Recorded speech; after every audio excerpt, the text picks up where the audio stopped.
पहले आपका धन्यवाद देता हूं और धन्यवाद के साथ साथ जो विषय आपने मेरे लिए तय किया है कि G20 इसका इलेक्शन कनेक्शन, क्योंकि बीजेपी को हम सब जानते हैं और बीजेपी के समय समय पे लीडर्स को हम लोगों ने सुना है, वो ये कहते हैं कि हम हमेशा चुनाव के लिए तैयार रहते हैं। तो G20 का जो आपने टॉपिक रखा है कनेक्शन, सीधा सीधा ये साबित करता है कि चुनाव कनेक्शन तो है ही इसका।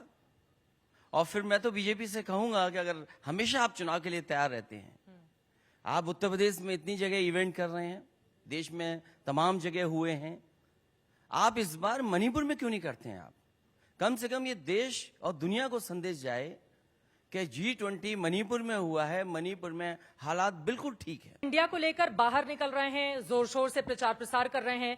प्रधानमंत्री मोदी समेत पूरी बीजेपी आप लोगों को घमंडिया करार दे रही है, नया नाम रख दिया है, विपक्षी इंडिया को घमंडिया। देखिए, जो इंडिया को घमंडिया कहे वो खुद घमंडिया,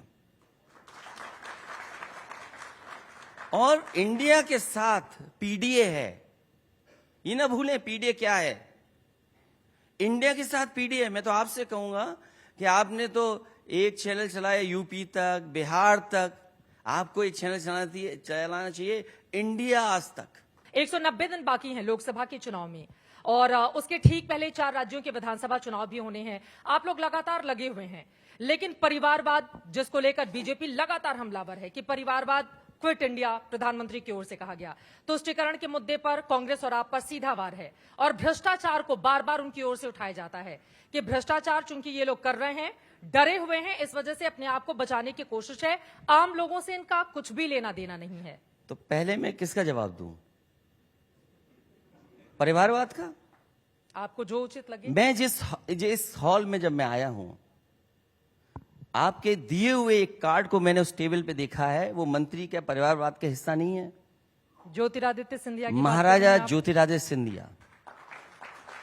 और फिर जिस प्रदेश से मैं आता हूं, मैं तो लोकसभा का सांसद बाद में बना हूं, वहां के मुख्यमंत्री सबसे पहले परिवारवाद की वजह से लोकसभा के सांसद बने और वहां के मठ के सबसे बड़े उत्तराधिकारी बने।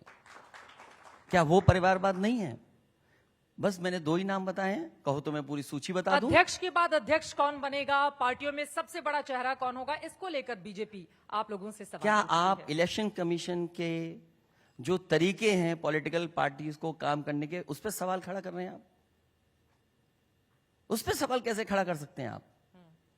अध्यक्ष चुना जाता है, नॉमिनेटेड नहीं होता है, ये बात आपको पता होनी चाहिए। और जो लोग परिवारवाद की बात कर रहे हैं उन्हें ये पता होना चाहिए कि हम लोकसभा की टिकट दे सकते हैं, चुन करके लोकसभा में नहीं भेज सकते किसी को, वो जनता ही भेजती है। इसलिए बीजेपी दूसरों पे उंगली उठा करके अपनी कमियां ना छिपाए। अगर आज देश में सबसे बड़ी परिवारवाद पार्टी अगर कोई है तो वो भारतीय जनता पार्टी है।